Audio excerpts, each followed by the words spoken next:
Hi, I'm Riley. Today I'm going to tell you my story. But before I continue, please like, share, and subscribe to hear more stories like this. So where do I begin? 3 years ago, I was married to Adam. We had been together for 7 years, and I thought we were happy. I never finished high school, dropped out senior year to help my mom when she got sick. Never went back.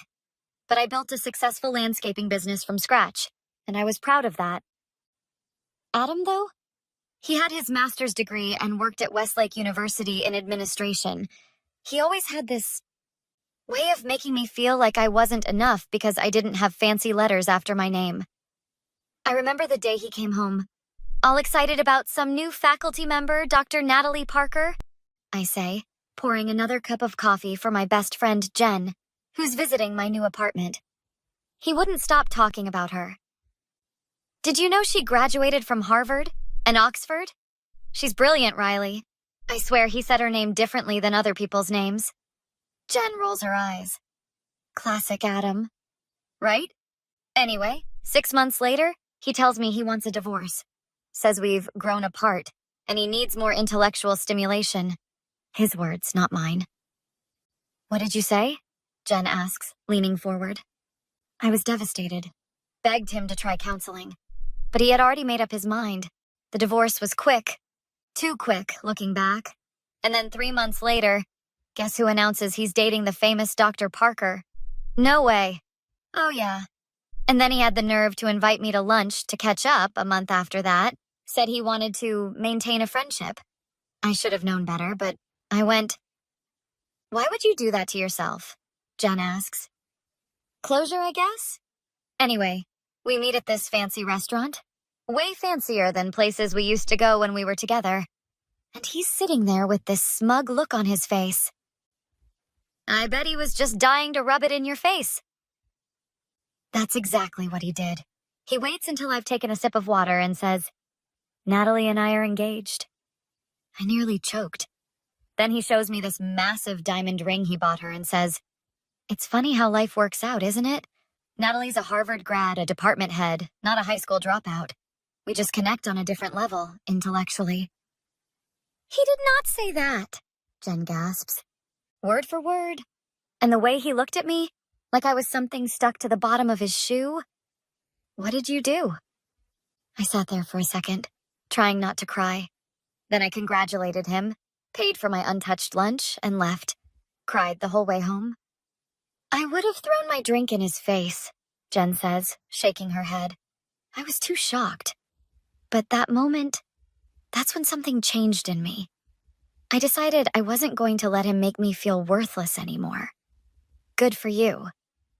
Actually, there's something I didn't tell you about that lunch, I say, my hands tightening around my mug. He brought up our wedding day. Your wedding day? Why would he do that? To twist the knife. He said, Remember how nervous you were giving that toast at our reception? How you stumbled over those words? Natalie gives the most eloquent speeches. Last week at the faculty dinner, everyone was hanging on her every word. Jen's mouth drops open. That's so cruel. Your toast was beautiful. I remember crying during it. I know. But Adam always focused on the one time I said conversate instead of converse. He corrected me in front of everyone at the reception. Said, This is why education matters. And laughed like it was a joke. I never liked him, Jen mutters. The funny thing is, I thought I wasn't good enough for him. The whole time we were married, I was always apologizing for my grammar or pretending to know about books I'd never read. It was exhausting. I remember, Jen nods. Like that dinner party where he made that comment about you not understanding his professor friend's simple economic theory. God, that was humiliating. And that friend of his, Victor, he was there at the lunch too. The one who always called your business a little gardening hobby? That's the one. He joined us halfway through lunch. Adam had planned it, of course. The two of them sat there talking about Natalie's brilliant research while looking at me with pity. I would have lost it, Jen says. I almost did. But I just smiled and said I had to get back to my little gardening hobby because we just landed the contract for the new shopping complex downtown. A 6-figure job. That shut them up for about 30 seconds. Jen high-fives me. That's my girl. You know what the worst part was after the divorce? I continue, staring into my coffee. The silence at night. I'd come home after a long day of work, and there was no one to talk to about it. I'd reached these milestones with my business, like when we landed the Peterson Hotel chain contract, and I had no one to celebrate with. You should have called me, Jen says softly. I was embarrassed. I felt like such a failure. Everyone knew Adam had left me for this brilliant professor. I kept thinking maybe he was right. Maybe I wasn't enough. I'd wake up at 3 a.m. wondering what I could have done differently. It wasn't your fault, Riley. I know that now. But back then, I was a mess. I threw myself into work. The business actually grew faster after the divorce. Ironic, right? I hired 3 more crews, bought 2 new trucks, started specializing in drought-resistant native landscaping for commercial properties. But coming home to an empty house every night? That was tough. So I called my cousin Mark. He's an IT specialist at Westlake. That's actually how I met Adam in the first place. I asked him to keep an ear out about Adam and his fiancée. Wait, was Mark the one who helped you with your website? Jen asks. That's him. He didn't want to get involved at first, but then he said something interesting. He said, You know, Riley, people in the department have been wondering how Parker got that promotion so fast. What do you mean? I had asked Mark during our call. She's only been here a year, Mark had explained. Became department head over people who've been here a decade. And between you and me, her credentials don't quite add up. There's something off about her resume. I turned back to Jen. That got me thinking. So I asked, Mark, if I wanted to verify someone's degree, how would I do that? And he told me most universities have online verification systems now. You just need a name and birth date. But the real gold? Academic journals. If someone really went to Harvard and Oxford, they'd have published papers. Their dissertation would be on record. So what did you find? Jen asks, refilling her coffee. Nothing at first. I couldn't get her birth date. But then I remembered Adam's password pattern. He always used important dates with his initials. So I tried logging into his email. Riley, that's illegal, isn't it? Jen looks concerned. Technically, yes. But he never changed the password to our shared Netflix account, and he used the same pattern for everything. Not my fault he's predictable. Anyway, I got in and found an email confirmation for a dinner reservation celebrating her birthday. Bingo. Birth date acquired. Then what? Jen is fully invested now. I started digging. Harvard? No record of a Natalie Parker graduating in her supposed year? Oxford? Same thing. I checked academic journals. Nothing published under her name, not even a dissertation. The woman was a complete fraud. No way! So what did you do?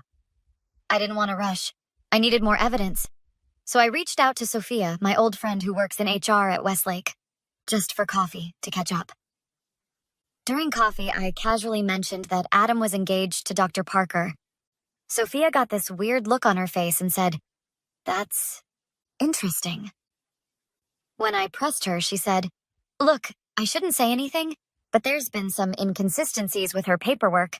Nothing concrete, just things that don't add up. Not then. But a week later, she called me. Said she'd been reviewing files and noticed Parker had listed a previous position at Princeton that couldn't be verified.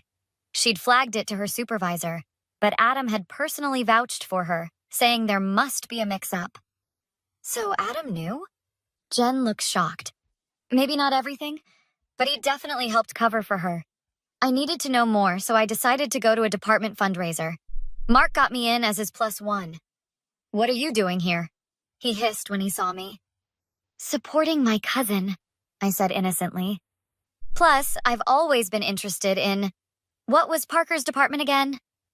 Theoretical physics, he snapped. And her name is Dr. Parker to you. Right, Dr. Parker, I said. I'd love to meet her, congratulate her in person. Stay away from her, he warned. You'll embarrass yourself. That made me even more determined. So when he got pulled into a conversation with the dean, I made my move. Walked right up to Natalie Parker, all smiles. Dr. Parker, I said, extending my hand. I'm Riley, Adam's ex-wife.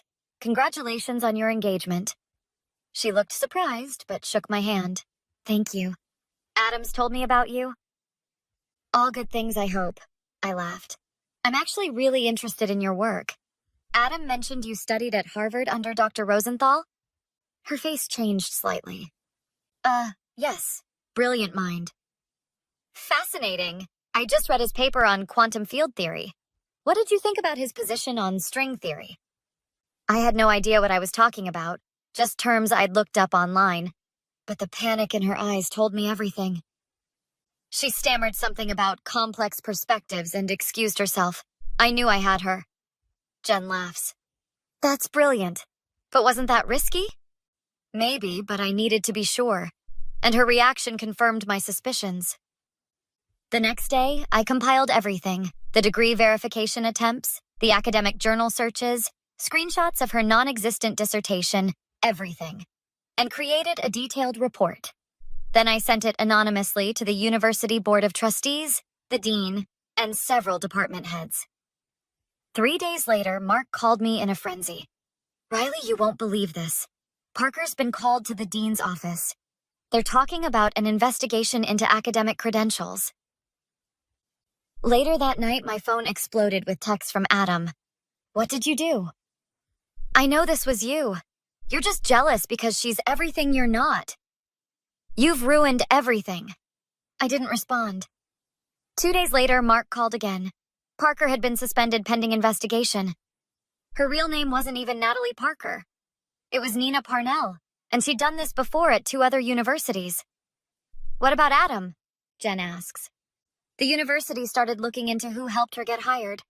Turns out Adam had pushed her application through, overridden some verification protocols, and even altered some records. Whether he knew everything or not, he was complicit. A week later, the university newspaper broke the story. Department head exposed as academic fraud. Both Parker and Adam were fired. I decided to attend Adam's exit. Waited in the parking lot as he carried out his box of office supplies. He saw me and froze. Come to gloat? He spat. No, I said calmly. Just curious? Was it worth it? Throwing away our marriage for a liar? You did this, he hissed. You ruined my career. No, Adam. You chose a fake Harvard grad over a real high school dropout who loved you. You ruined your own career. He tried to say something else, but I cut him off. By the way, my landscaping business just signed a contract with Westlake University. They're redesigning the quad where you used to have lunch. Funny how life works out, isn't it? The look on his face, Jen. Priceless. So that's why you were on campus last week, Jen exclaims. The timing worked out perfectly, I admit with a smile. I knew he'd be clearing out his office that day. And yeah, I made sure to wear my company jacket with the logo while walking the grounds with the facilities director. The best part? The facilities director introduced me to the new department head, Dr. Leon Chen. He's brilliant, accomplished, and actually earned his degrees. We got talking about sustainable landscaping for campus, and he invited me to give a guest lecture to his environmental science students about practical applications. You're kidding! That's amazing! I know, right? Me, a high school dropout, giving a lecture at a university? I was terrified, but I did it last week. Were you nervous? Jen asks. Absolutely. The night before, I couldn't sleep. Kept thinking about all those smart students with their fancy degrees judging me. I rewrote my notes 5 times, practiced in front of the mirror until 2 a.m., almost called to cancel. What changed your mind? I thought about what Adam would say if he heard I'd chickened out, and I decided I wasn't going to let fear or him control me anymore. So the next morning, I put on my best business outfit, not too fancy but professional, and drove to campus. My hands were shaking so bad I could barely park. But the minute I started talking about soil conservation and native plant integration, something clicked. This was my world. I knew what I was talking about better than anyone in that room. Talked about native plants, water conservation, sustainable business practices, all the stuff I've learned hands-on over the years. How'd it go? Really well. The students asked great questions, and Dr. Chen said he'd like to make it a regular thing each semester. One student even asked if I offered internships. What happened to them after that? Jen asks. Parker, or Parnell, is facing charges for fraud. As for Adam, last I heard he had to move back in with his parents in Ohio. No references, no prospects. His academic reputation is shot. And how do you feel about all of it? Jen asks quietly. Honestly, for a long time I thought I wasn't enough because I didn't have a degree. Adam made me believe that. But this whole thing showed me that education doesn't equal integrity or intelligence. I built something real while he chased something fake. And now, I'm taking online classes to get my GED. That's amazing, Riley. I'm so proud of you. Thanks. It's not Harvard. I laugh, but it's honest. And that's worth more than any fancy degree. Have you heard from Adam since that day in the parking lot? He emailed me about a month ago, said he was sorry, that he'd made a terrible mistake, that he missed me and what we had was real. Asked if we could talk. And what did you say? Nothing. I deleted it. Some bridges should stay burned. Besides, I'm too busy building my life to dig through the ashes of his. So here's my question for you. If someone from your past who hurt you badly came crawling back with an apology, would you give them another chance?